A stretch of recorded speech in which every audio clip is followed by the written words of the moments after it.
can benefit in ways that really reflects humility. So mutual respect is not just the norms of diplomacy. It is also, I think, a return to a healthy humility.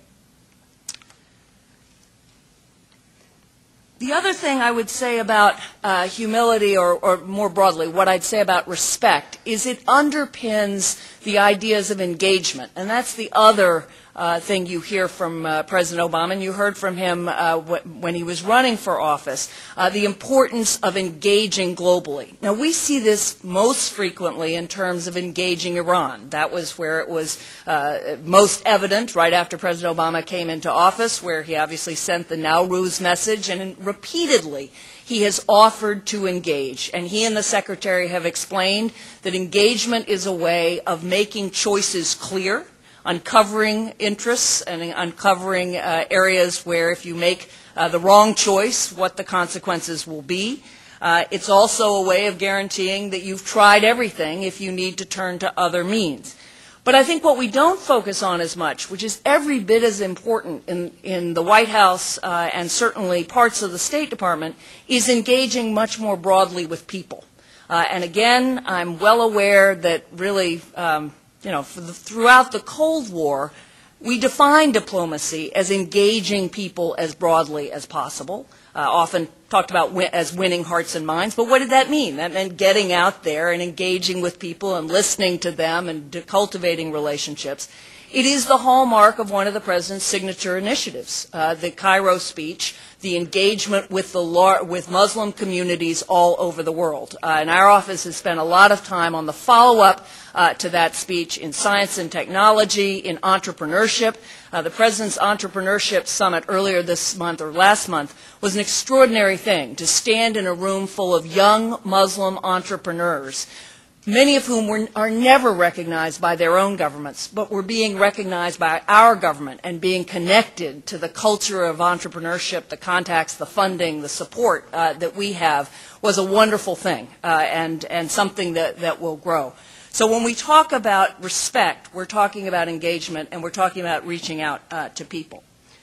And finally, mutual responsibility. And here I think this is distinctive to this administration, that mutual interest, mutual respect, I think you find in many administrations' speeches. Mutual responsibility, I do think, is something the President and the Secretary feel very strongly personally. Now, as applied to foreign relations, I call this the Spider-Man Doctrine. Again, as I said, I have a 11-year-old and a 13-year-old. I am probably more familiar with the Spider-Man movies than many of you, although I would probably expect that many of your grandchildren are equally knowledgeable. But the basic point of the Spider-Man movie is that Spider-Man has great power, and the message of the movie, and it's clubbed, is with power comes responsibility.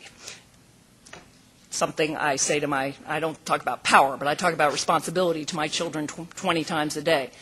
Essentially, that's what President Obama is saying to the great powers, the powers of the world and the aspiring powers of the world.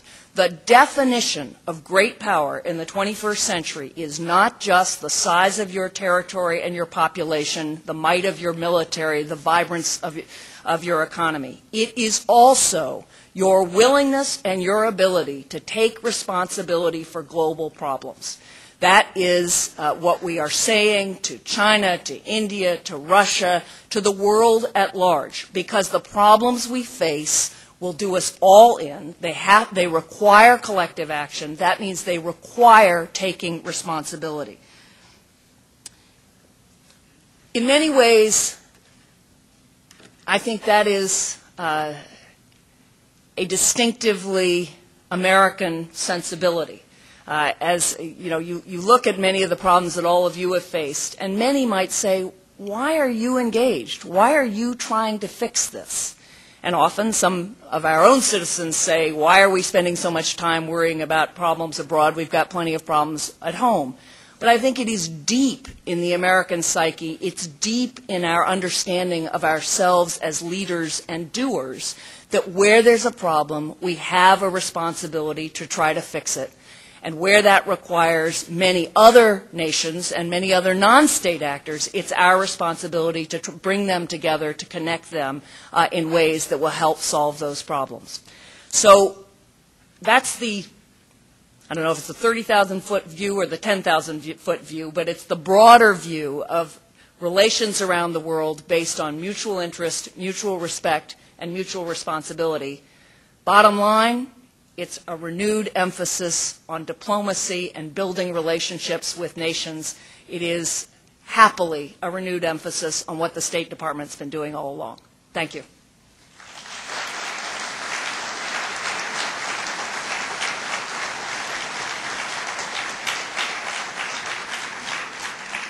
So I'm now like a vaudeville act. My job is to answer questions till the secretary gets here, and then I'll get the hook. So let's open it up, and please introduce yourself.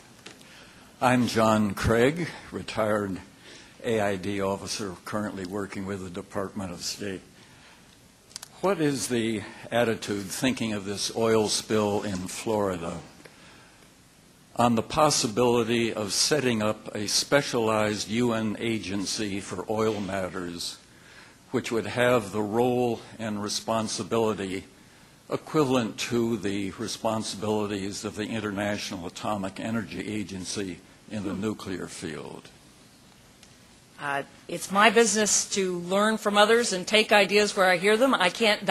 There's no thinking that I've heard of, although my IO colleagues might say differently, but I'll certainly take it back. It's a very interesting idea. Thank you. Thank you very much. My name is William Sheppard, retired Foreign Service officer. You mentioned mutual economic interests as one of the key parts, and that reminded me that yesterday I was at my computer and I decided to check in on my stock fund.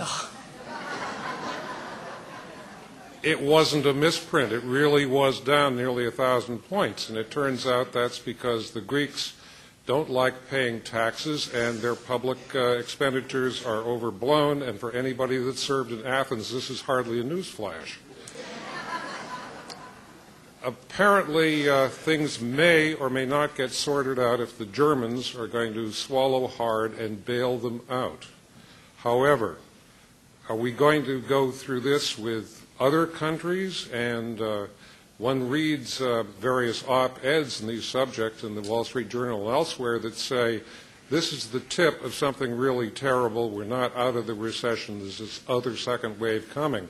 I wonder if the United States has any sort of role in this new series of problems that may be coming up and affecting us directly, or do we leave it up to the EU and take our lumps? It's a very good question. It's something my office has been deeply engaged in. I think the first thing to say is after the IMF met here recently, a number of the participants came back saying sovereign debt across the board, not just in Europe, but also us, Japan, our debt levels are dangerously high. And this is the new next huge question. We've been focusing on sovereign wealth funds. Well, the flip side is sovereign debt. So it's a global problem, not just a European problem. But the heart of your question is very important. When this sort of thing starts, Treasury obviously takes the lead, and Treasury should take the lead, that it is an economic matter. But very quickly it becomes a political matter, and many of you may remember how important it was in the East Asian financial crisis to get the politics right, and we didn't always get the politics right.